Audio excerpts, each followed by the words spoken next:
Good morning. We are back again for another installment in our series of Women's Month interviews.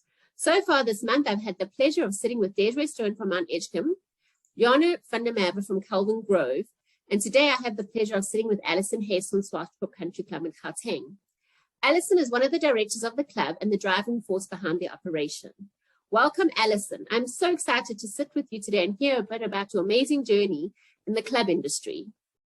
Thanks so much, Roxanne. It's exciting. So why don't you tell us a little bit about your early years and what your career ambitions were?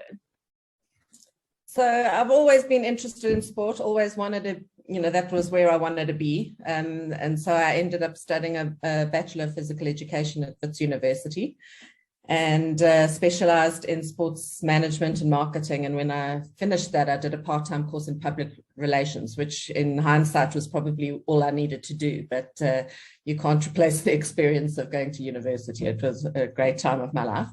And after traveling overseas for a while, I came back and jumped into the first opportunity I could find to get into the sports business. And it happened to be just a temporary job with Louis Martin, who is the ex-commissioner of the Sunshine Tour. He ran a company that did golf, corporate golf events, and he managed a few professional players, and he also ran a few tournaments on the Sunshine Tour. So that was how I got into golf, and I think that was in late 1994, and I have stuck in it. There we go. So how did you end up in the club industry? So I literally married into it. After many years in the golf events business and working with Dale and on various things in the golf industry, including 2 TV shows that he did on Supersport, which was Pitch and Putter in the early days with Sue and Trevor Quirk, and then Super Golf. Dale got into golf clubs. It started off with Cullinan. He bought Cullinan Golf Club. His dad lived out there at the time, and it just came available. And then a couple of years after that, he bought Woodhill Country Club with 2 partners. And a few years after that, the Escort approached him with a possibility of buying Swartkrop Country Club. And that was something that he was thrilled at because he grew up here. His dad was the professional for 56 years here at Swartkrop, and they literally grew up on the 4th fairway. So that's how we got involved in Swartkrop. And obviously being married to him, my roles changed over the years, and that's how I got into the club industry. Okay. Yeah. So as a director of Swartkrop, what is it that you love about the role that you fill there? Because obviously you're being a family business. I mean, this is your heart is in this club, I'm sure. And our money. There we go. All our money. Yeah, so in 2002, Dale bought Swartkrop, and it was just happened to be the same year we got married. But so like from the beginning, it was the whole family, was involved, and involvement. We were all together, all in it. His brother Brian was already the professional at the club. So he'd been here for a long time. And I mean, we joke because Brian has retired about 4 times, but he's still here. He's still involved. You can still find him pottering around the club, which is great. And then a couple of years after Dale bought it, both his son, Adam, and his nephew, Brian's son, Ian, got involved. They were both PGA professionals, and they took over the golf shop. And in the last year or so, Ian has moved on. He's doing his own thing, still in the golf industry, but Adam is also still involved, and he's doing our F&B. So he's a real people person. He's very popular with the members, doing a great job there. And Dale's ex-wife, Linda, is also involved at the club. She's been here for about, I'd say, 15 odd years, and she's involved in catering, also does a great job. So it's a real, family environment. So it is nice. We all have our specialities. We all have our strengths in different areas, but we pull together as a team. So that's really great because we can share the load. Well, exactly. I mean, it must be nice so that if you're away, you always know that everyone else that is left behind, their heart is there and they're going to do the best for the club. So absolutely. That's awesome. Yeah, there's always eyes. No. So the question that we've been dying to ask, and I'm sure everybody is, who really is the boss? Is it you or Dale? I'm going to have to say Dale, only because you know that he talks for a living, so he'll never hear the end of it if I don't say that. But in all honesty, I mean, it's his business, this is his life and soul. So he has the last say in everything. So yes, I'd have to say I like to think I'm the boss, but I'm not really. That's fine. We're just teasing, and we're gonna title this interview "Who's the Boss?" So obviously through your career, you've had some mentors. Who is your mentor? I'd have to, I mean, Dale for sure. There's no question. He's an amazing person. He's wise and he's honest. I love the way he takes time to make decisions, and both in personal life and business. He always has a long-term vision on what he's thinking. He doesn't just make a snap decision for now. But I've also learned so many just basic good lessons about life and how to lead your own life, and then obviously operate within a business environment. I mean, he's got so many long-term relationships with people that, it's inspiring. But he's also such a good person. I mean, he is the last person to brag about it, but he will do anything for anyone without expecting anything in return. So it is amazing to see that. And I mean, he absolutely loves golf. Yeah. He lives, breathes, eats, sleeps. It's that in itself is not only inspiring, but it's contagious. To be around somebody that is just lives what he does is amazing. No, that's wonderful. And I mean, it must be so nice, even at work, but also, like you say, he's so patient when he makes a decision. I think that's a skill a lot of us could learn, to take time to make decisions. Anyway. Yeah. So the big question is, what inspires you about the club industry that makes you want to be a part of this amazing journey that we all on? Yeah, I think, so for me, because it's a family business, that's already, motivating and keep this going every day. It doesn't matter how tough it gets. This is where we're invested. Our money is there. Our life is there. We live here. We all live here. We all live on the property now almost. So we are, this is it. Yeah. But also, I think the club industry, or golf clubs in particular, it's not a grudge purchase. It's a place that people want to be. It's not like going to the gym where you're going because you need to swipe your card 3 times a month, or you've got to go and step on the treadmill to get your points. You really want to be here. So the people that are here are excited to be here. And that's great. I mean, how motivating is that? Because, what do we have to do? All we need to do is step up and make sure that they feel like they belong here, exactly. That they're part of it, and that their families are welcome and also part of it.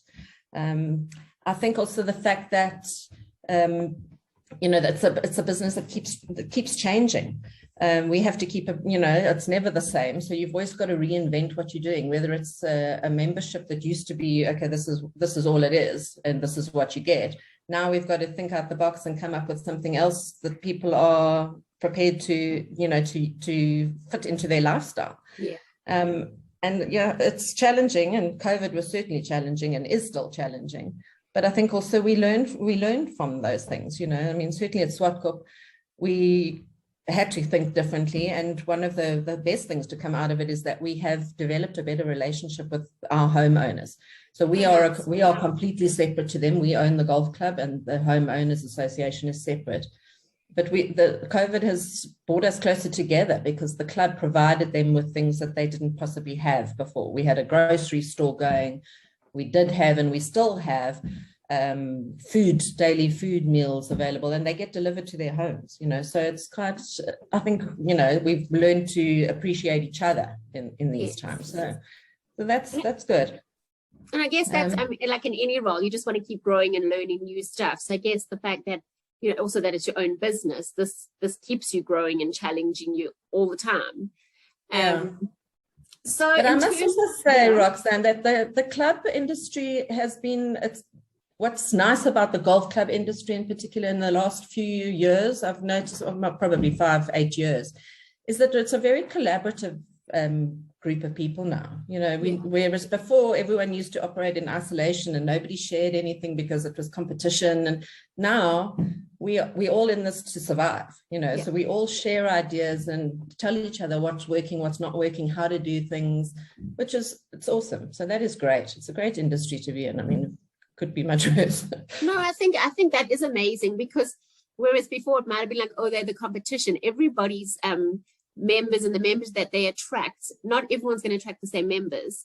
So No, I think sure. that we can now share ideas. I think it's phenomenal. I mean, I think that especially in Gauteng, the way the managers meet and discuss ideas, it's phenomenal, and it's exciting to be going in that direction. You do feel like you're a part of something bigger. So, what are some of your personal achievements that you're most proud of? So I think my role in the business at Swartkoop is more on the admin side, which I would never have said was where I would be, but so I hope that at Swartkoop in particular, I've managed to professionalize it a bit, you know, taken it from a club that might have operated on a more social sort of feeling run by a committee, and now it's a business. You know, so we have all our admin checks and balances in place, and in addition to that, just trying to focus more on the staff and their journey, learning, you know, training. Are they happy? You know, nice. And that's where we can help you. Yeah. Yes, and you have. There we go. I'll just throw that in there. So what do you do for relaxation when you're away from the club? So I'm a swimmer, have been forever, always gravitate back to water. And so in the last few years, I've moved over to doing more open water swimming, which is I'm really loving. And yeah, just miss an ocean up here in Pretoria, because that I would love to be able to swim in the sea more. But anyway, I find whatever water I can. So we drove back from the Cape last week, and I'm looking at all these bodies of water and thinking, can I swim across there? Can I swim around? Oh, no, it's interesting. But anyway, so I would normally go overseas on a Mediterranean holiday every now and then to do some swimming. But I'm planning to swim Robben Island in October if I am ready. So we'll see. That's amazing. Rather you than me. If I can't see the bottom and it's not warm, I'm not getting in. I know the cold is what's worrying me more than the sharks at this stage. But no, I love the swimming in the sea is divine, because you get to see things, and you know, at least it's it's quite interesting. Yeah. Well, good luck for that. I'm hoping to hear more about it. So my last question today is, do you have any advice for women in general and in the industry that you'd like to share? I think I'm not good at following my own advice, but I think you do have to make sure that you have a life outside of the club, because it can get all consuming. You can spend all your time there, and you do have to make sure that you have a bit of a balance between life, you know, and work life and home life. And especially, I mean, I admire women that have kids. I'm not sure how they balance that, but it, you know, does need to happen, obviously. Yeah. And I think it's not just advice for women in the industry, but, well, no, I think women are better at it, actually. We juggle more. We are able to fill more than one role, do more than one thing at a time. We're used to doing that.